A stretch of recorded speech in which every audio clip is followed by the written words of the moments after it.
Hello, gay men. Welcome to Coming Inside Out. We are a podcast talking about closeted gay fathers, gay men, gay dads, even just everyone that's coming out. Anybody, yeah, or trying to come out or wanting to come out. Exactly. If you've just now joined us, I'm John Derler. I'm Brian James. And we bring this to you lovingly. Yes. Right? And we're jazzed because we just had a great we just had a great interview. Our guest was Jamie Brickhouse in our last episode. Yes. And please, guys and girls, speaking of girls, we got a lot of ladies that are listening to us. We do. We pulled our demographics. We pulled our demographics. And I mean, guys, we're on what, 10 platforms. Yeah, we only get data on 3 platforms. And just on those 3 platforms, we've had almost 10,000. Yes. When you listen to our next podcast, we're going to have over 10,000 downloads. And that's just on the ones that we can read. There's 7 more. So yes. Who knows? We don't know. And we'll get, we're looking for a sponsor. If you know anybody that wants to sponsor our podcast, I'm going to put it out there because then we'll be able to get money to find out really how many people we're reaching. But it is incredible that our reach, what we've done so far. I printed out the countries. Oh, yes, you did. You want to see the countries, people? Here. Let me show you the countries, guys. The countries are crazy. The countries, if you look at that. And there's the list. We have a list, too. But look in the United States. It shows a lot of East Coast people that are listening. Yes. Other than West Coast. And that's surprising, but it's great. We don't care where you are. Listen. And we're loving it and we appreciate it. Yes. So, how are you? I'm good. Top of the... my Sagatalk shirt. That was your Father's Retreat. Worldwide Gay Fathers event that you went to. Which was an amazing, amazing retreat. I met so many amazing people. Yes. Yeah. And evidently, I may have TMI'd my roommate because everybody knows who I was talking about when I was talking about my roommate. Oh, why? Did they say something? That little hottie guy. Oh, did he say something? Well, a couple people said, "Oh, were you talking about so-and-so?" Oh, well, did you know that? The gossip begins. There it starts. Oh, my gosh. Well, first off, Palm Springs Pride. Right. We are going to be there. We are going to be marching. Mm-hmm. Part of Gay Fathers of Palm Springs, Gay Fathers Los Angeles, Gay Fathers Worldwide. We are going to be there. So the Pride is October 31st to November 3rd, but we will be marching at 10 a.m. on Sunday, November 3rd. If you are interested in joining us, we've already had a couple of people reach out to us about it. You can email us at cominginsideout@gmail.com. We'll be happy to give you the information. We are planning to meet before the parade, maybe even Saturday night, go out, meet before the parade, and then we're going to do a lunch after the parade. Okay, we're going to do lunch after. On Sunday. And that's Thursday through Sunday. It's, people are going to start flowing in on Thursday. When are you going to go? I'm probably going to go either Friday or Saturday. Mm-hmm. I have a lot going on. My son's getting ready to come back from the military around that same time. So I need to so you got to play that by ear. Yes, so I'm going to play that by ear. But yes. Good. So Palm Springs Pride. Yeah. And then we're also promoting Movember. What you have information on that? Oh, yes. Movember, Movember. Movember is an annual event involving the growing of mustaches during the month of November to raise awareness of men's health issues such as prostate cancer, testicular cancer, and men's suicide. The Movember Foundation runs the Movember charity event housed at Movember.com. The goal of Movember is to change the face of men's health. Gay Fathers Worldwide has a fundraising link, which we'll post on our YouTube. We're going to post. We're going to post it. We're going to post it on our YouTube page. Gay Fathers Worldwide's goal is to raise $10,000 for Movember Foundation. You know what? It's always been traditionally, men. No, I'm not going to the doctor. I don't need to go. Let me tell you, get your ass to the doctor and get checked out because, living a healthy life, that is what's so important. And you want to live a healthy life. And my God, I've had so many just news from my best friends having a heart attack. One had a stomach aneurysm, Oh, dang. and he didn't know. I mean, guys, just go get checked out. Go get yourselves checked out. And every 6 months, if you're after 50, check the prostate, which a lot of you will enjoy. Come on. Yes. And grow your mustache the month of November. Do it. I'm going to grow mine. Are you going to grow yours? I am. Yes, I am. I haven't done it before, but I'm going to do it this time. So, do I grow the entire goatee for a month of bushiness, or I have to grow the mustache? I think you don't. I think you shave this and you just grow. You grow the porn mustache. Yeah, the 70s. All right, write in and let us know how this is supposed to be. I would prefer not to have the porn stash. Are you going to grow a porn stash? I'll let this grow more, but I'm not going to shave the beard. Or maybe I will. Maybe I'll shave the beard. Oh my God, my boys will hate that. Yeah. Well, you know what? You may see us the month of November having clean shaven. Yeah. Baby's butt for the first week. I haven't seen my face, in years. Wow. It'd be interesting. And, I'm wondering if this gobbler is going to be bigger once I shave that. I mean, I don't know, John. I mean, maybe you'll look younger. I don't know. Maybe you'll look younger. See. What do you have over there? Well, so I don't want to get too heavy, but, I'm researching for this podcast. I'm looking for different topics. I've joined a couple different magazine outlets online so I could see information as it becomes available. But last week I went online and I just Googled LGBTQ news. And I was so saddened by what the first things that were popping up were ABC News, hate crimes against the LGBT community are on the rise per FBI data. CBS News, wave of anti-LGBTQ laws passed across the country. 77 anti-LGBTQ laws passed in 23 state legislatures this year, largely affecting education, healthcare, and transgender. It saddened me because I went on there to find happy, joyful news, and have the first things that are coming up being anti was saddened to me. And this is really kind of crazy, but there was one that was about a book ban, and I wrote the book down. It's called And Tango Makes Three. It's about 3 penguins. It's about 2 male penguins. I heard about that. New York Zoo or Central Park Zoo that were given an egg to hatch, and they hatched it, and they wrote a children's book about it. And I wrote that it was the most frequently challenged book from 2006 to 2010, as well as the 6th most challenged book between 2010 and 2019. I thought we were supposed to be moving in a different direction for our community, and it saddens me a little bit. So, you know what? I'm curious about the larger attack on LGBTQ community.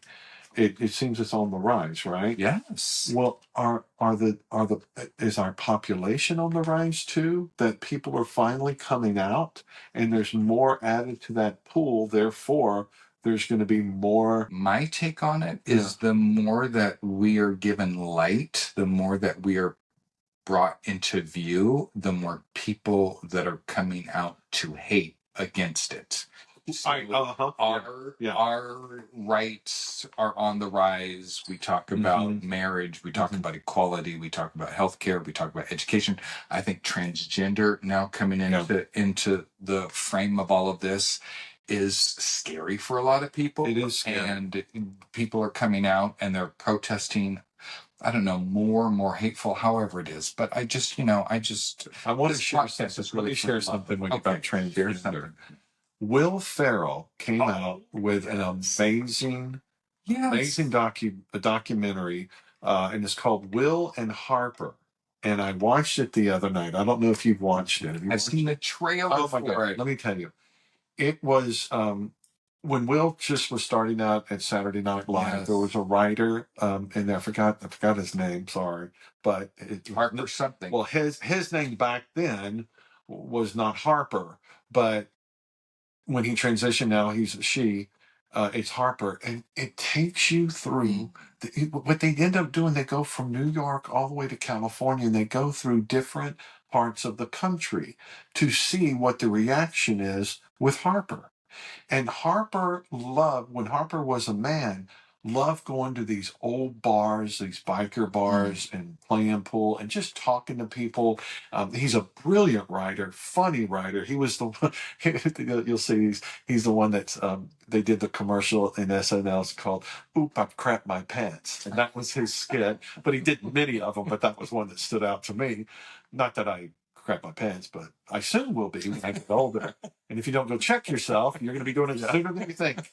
But Brian, it was Will Ferrell. What a loving guy. I mean, God, that guy. He's so funny. He's brilliant. And I say this because I hung out with him for like 2 months at the baseball field. Got to know him. We're not friends, but he was friendly, and we talked and we hung out. Such a great guy. And his wife Viv, oh my God, she's so sweet. Their children are great. He's just a good man, good guy. And he wanted to take his buddy, who's in his 70s, isn't he? Harper, late 60s, early 70s. Well, I'm not gonna say it. I apologize. I shouldn't say. I don't know either. But let me tell you, and this comes to my point of this podcast and what we're doing, and about having courage to come out. Yes. Harper is doing that, but Harper wanted to go on this journey of what she used to go on and stop and have a drink. And they stopped off at a bar, and they were, Harper goes, let me go in by myself first. And then Harper goes in and she goes, I'll call you later. Because a lot of the attention was kind of pulled off of Harper onto a superstar, Yes. Will Ferrell. So that I think it eased the blow of that. And so at this point, he wanted to just go in, or she wanted to go in by herself. Mm-hmm. And she did. And it was, it's a seedy bar. And, just what you could imagine.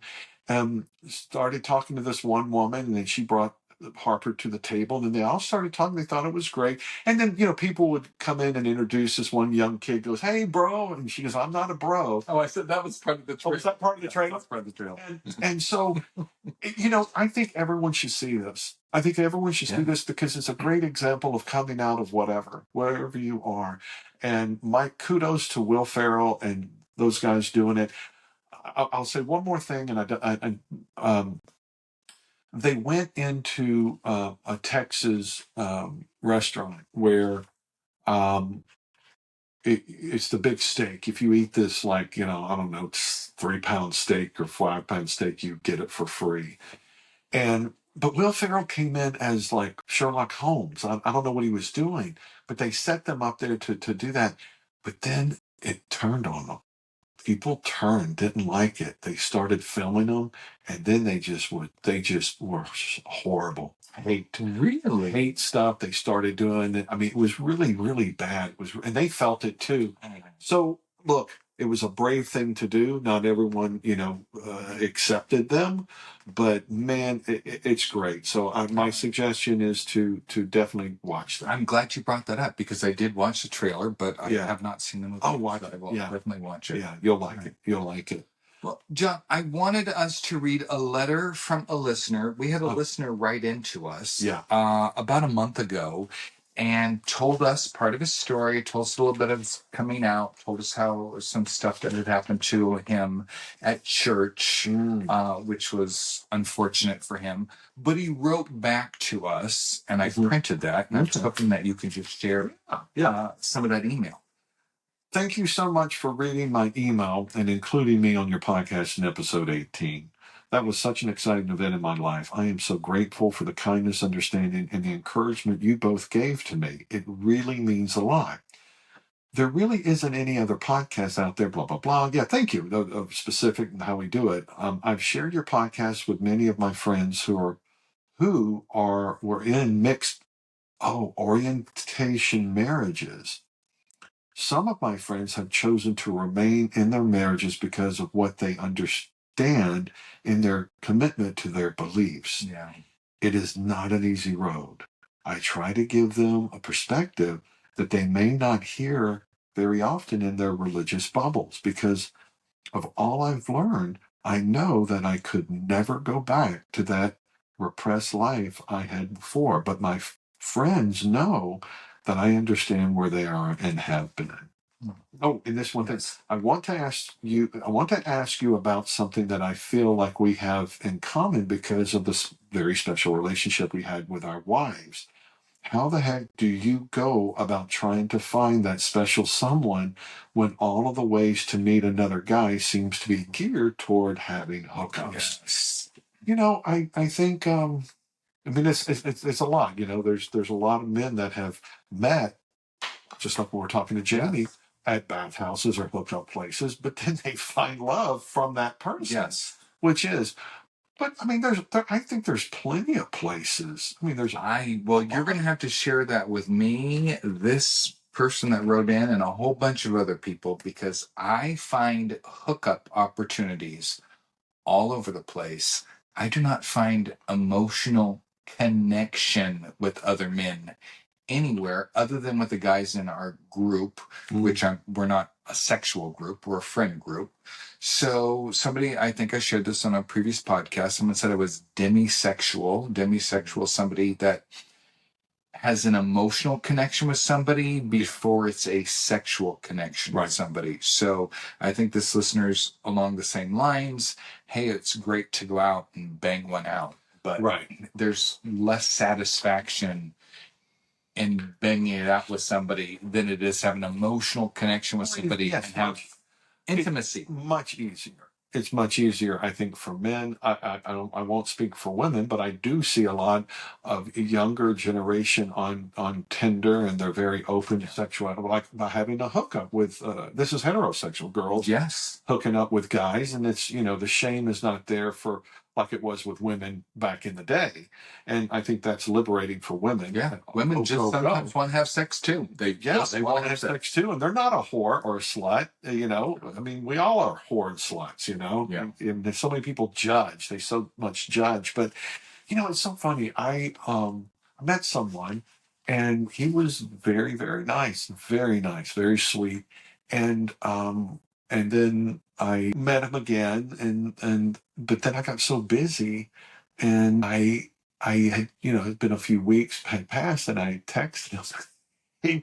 He never returned my text. All right, so you ghosted him, and he was done with you. I didn't mean to ghost him. So the definition of ghosting is, I'm not gonna, do.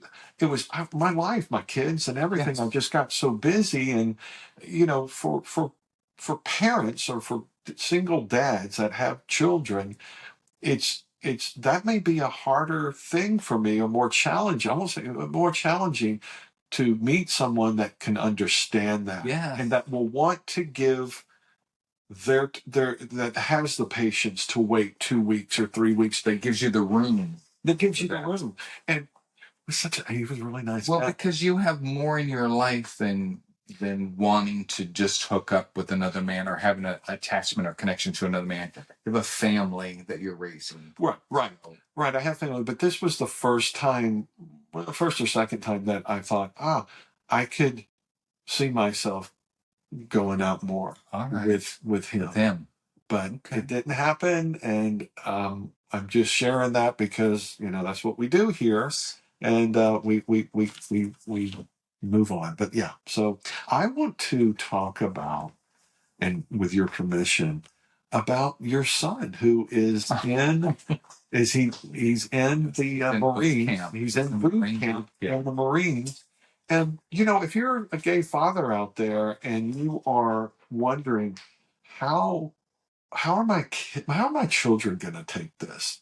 And that's a fear too. That's a fear of, like, because if your kids are younger, they don't know, but if they're older, they have their opinions, and that's, not only you have to navigate your wife telling her, but you have to tell your children. And you did that. And can I share? Yes. Along those same lines, before we share this, what I would like to say, and this probably also relates to you, because I was closeted when I was in my teens and 20s and 30s and 40s and 50s and raising my children, I was very accepting of the gay community because I knew what was playing in the back of my head. Yeah. So I raised my mother, or their mother, my ex-wife. We raised our children to be very accepting Of others, regardless. Yeah. Religion, race, Yeah. sexual orientation. So when I came out to my children, it was easier for me because they had gay people in their lives already. So yes, but there's a fear at the same time. And this letter, I write to my son. We don't get to talk and all this other stuff. It's all letters. And in my letters, I'm sharing our podcast. I'm sharing some victories that we've had in our podcast. Sure. So I got that, a lot of what he sends us is letters for the family, but he sent this letter specifically to me. May I? Yes, you can. Okay. This is the first time I'm reading it, so let me make sure I can. Hey, Dad. I know I say this in every letter, but damn, your podcast is just growing in every direction. It's actually crazy, Dad.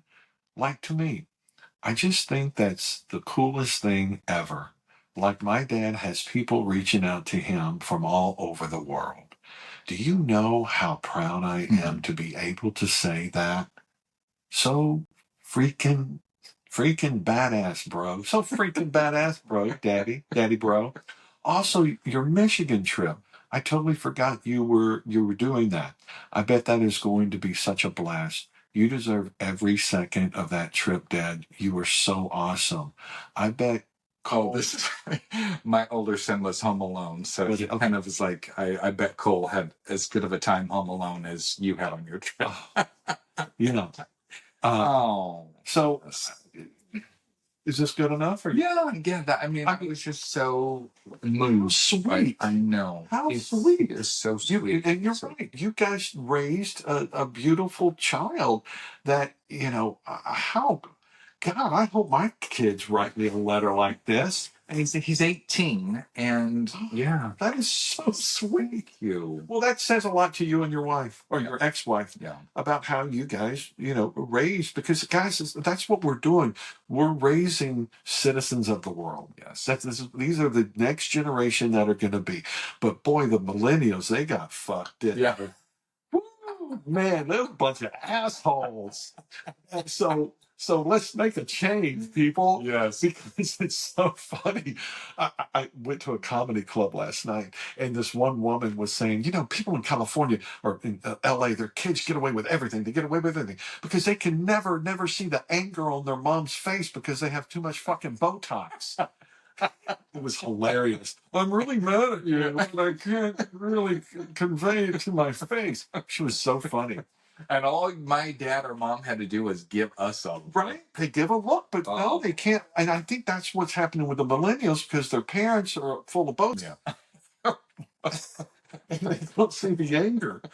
And the boys see my anger in my face. God. But but wow, that's a kudos to you guys. That is great. And look, I know you guys are out there, and there's some of you that may have put on such a front to where you didn't raise your children the way Brian did, that you were protecting yourself. And there's people that hate. Well, they hate because they know what's buried inside of them. They know what's buried inside of them, and maybe you're that guy. Maybe you're that guy that you're so angry and you're hating, and you've taught your children the same thing of saying the word faggot or whatever, and bullying and all that. But you know what? There's a way to turn it around. There's a way of turning around. And just like this one listener who wrote in, that some of them are not going to turn. Yeah. They're going to stay with that religion. It's going to be a protection for them. But really, how much is it going to protect you? And that's where a lot of people go into suicide, or they hit that breaking point. And the whole thing that why we're here is we just want to ease that. We want to ease it for you in any way that we can. And I think this is a perfect example that, you raised children to hate. Maybe you did, or the people around you in the village, were all doing. I got on that. I was on that wagon as a kid, as a teenager, and calling out these names. I did that for a cover up. And then, like you, it kind of gradually, no, I'm accepting, because maybe back there, but it doesn't matter, gay, straight, or what. Man, we just want to show love. We want to show support. And I agree. And it's, I think get help, and if you have to go to a bigger city that has some type of LGBTQ, or even online now, or even online, you get therapy online now. You can go get help and talk to people. There's all kinds of stuff you can do online. Yeah. Along those same lines with this, I shared with John that 2 weeks ago, I opened up my social media. So I started posting TikToks and promos for our show on my social media pages. And just as John and I were setting up earlier, I got a text message from somebody that I used to work with like 20 some years ago. Mm-hmm. I haven't seen this person. I haven't talked to this person in 20 plus years, even before I had kids. She wrote me the nicest freaking message that she saw our promo and she was so excited for me and so happy for me. My mother sent me a nice message, and I never told any of my family other than my boys about the podcast, but people are seeing it on social media. And my younger sister, wrote me the nicest message also. So once again, the fear that this is all going to be hate and people are going to dislike you and people are going to stop talking to you, that fear lived inside of me. Yeah. And once, when some of these people are thinking about coming out, or the fear of coming out, so much of that fear lies inside of yourself. Right. And that once you cross over that path, the relief, the relaxation, everything that comes along with it is really within you, because you're finally able to relax and not be your worst enemy. Yeah, no, I get that. I totally get that. It's stages. And that's the whole thing, Brian. This is a perfect example of your stage of coming out. And there's just different stages that we go through. And, the stage that I'm in, I'm not posting on social media because I really don't know social media that much. However, I don't know, but there is a hesitation. And along with that hesitation, I'm going to have my 40-year high school class reunion next August. And there's very few people that know that I'm out. And so that'll be very interesting. You could buy a pair of these shorts and wear these shorts to your high school reunion. Booty shorts. You're going to stand up. Everybody's going to know. That's true. He bought these booty shorts and he went and bought 7 more, and he's had more compliments on them. Yes. I bought these in Michigan. Yeah. I don't give a shout out, or I don't, what do you call that? Whatever. But these shorts, STEELE, but the E's are 3s, so it's steel. Yeah.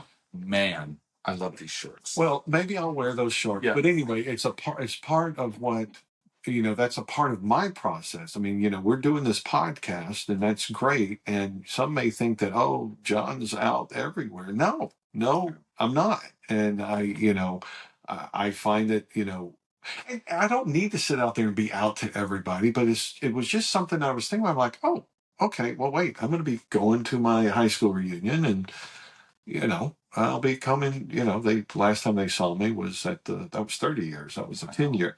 And, I'm going to be fine. It'll be fine. I wonder if you're going to be invited to the circle jerk. Do they have the circle jerk at the 40-year reunion? I don't know. I'll let you know. Who knows? There might be the circle jerk. I don't know. See, that'll be interesting if some of the guys are like, hey, do you want to? No. Or you can just go up to him and say, hey, remember me? We used to belong to the circle jerk back in 11th grade together. Exactly. Oh, my gosh. Can I talk about something for a minute? Yeah. Because you brought this up in one of our very early episodes, and I had never heard about this. Mm-hmm. And it's the Log Cabin Republicans. Yeah. So, in researching for this podcast, I wanted to go online because with all the things that I said about laws being passed and legislation and anti-LGBTQ, I wanted to find out where the Log Cabin Republicans stand on all of this, because the Log Cabin Republicans is an organization affiliated with the Republican Party, which advocates for equal rights for LGBTQ plus Americans by educating the LGBTQ plus community and Republicans about each other. So keep going. All right, about each other. Log Cabin Republicans were formed in 1977 in California as a rallying point for Republicans opposing the Briggs Initiative, which attempted to ban homosexuals from teaching in public schools, and proposed legislation authorized the firing of those teachers who publicly supported homosexuality. So that's when the Log Cabin Party was formed during 1977. That was Carter administration, wasn't it? So I thought, okay, they were formed for LGBTQ plus rights in 1977. Obviously, they are not going to vote for Trump as Republicans. 2024 presidential election. In April 2024, Melania Trump was the guest of honor at a Log Cabin Republican fundraiser in Mar-a-Lago. This marked a rare appearance by Melania Trump at a political event. Money raised by the fundraiser will be used to educate conservative voters in swing states about conservative LGBTQ plus causes and deliver pro-Trump messages among gays and lesbian communities. How, with all the hatred that's going on, all the legislation that's passing, all of the things that are trying to roll back rights for our community, how are the Log Cabin Republicans supporting Donald Trump? And there was something down here which said, well, let me address that. All right. Okay. Please do. Well, I think a lot of just non-Log Cabin Republicans are not supporting Trump. I mean, perfect example are the Cheneys. They're not supporting that. So, to get, I don't want to get in politics and get political on this. However, I think Melania Trump would be a friend to the gay community. I think she's so stylish. Look at her. She's so stylish. I think she supports the gay community. I do. I think she'd be a good friend. I think, hey, if you're doing a drag show, I need to see somebody dress up as Melania Trump. Right. That would be a good drag show. I don't know. You know what? I'm sure. I don't know. Just because of who she's associated with. I don't have the kindest of words to. Yeah. Well, it is a shame that there's a lot of bills that are trying to take away the rights and everything, and so get in and get involved. Yes. Get involved. What else we got?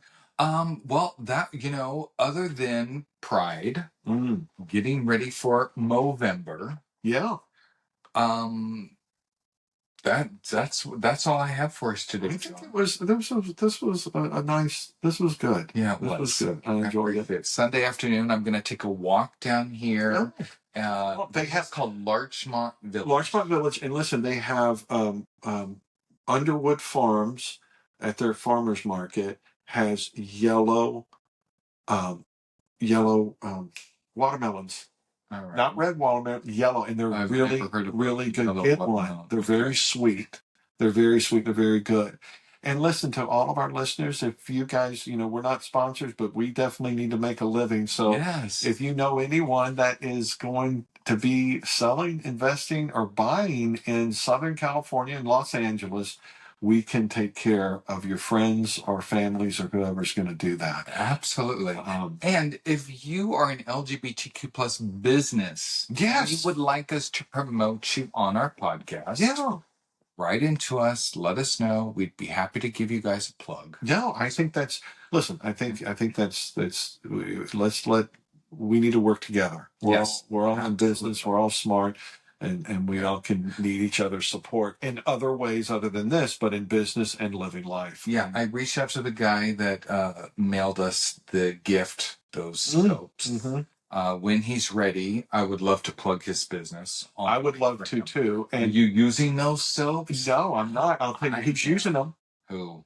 Jackson, my oldest. They smell freaking delicious. Jackson's like, it's body soap. Dude, this smells good. Those soaps. So to the person who sent, thank you. You're so sweet. And those are just amazing. Yeah. Soaps. I smelled like lavender everywhere. Really? What about when you sweat? Did it smell like lavender? I don't know. That was, I mean, before you even, that was sitting like 10 feet away from me in a box, and I'm like, God damn, something smells good. I know. It's really good stuff. So thank you for that. Thank you. Write us, cominginsideout@gmail.com. Have a wonderful afternoon. Bye-bye.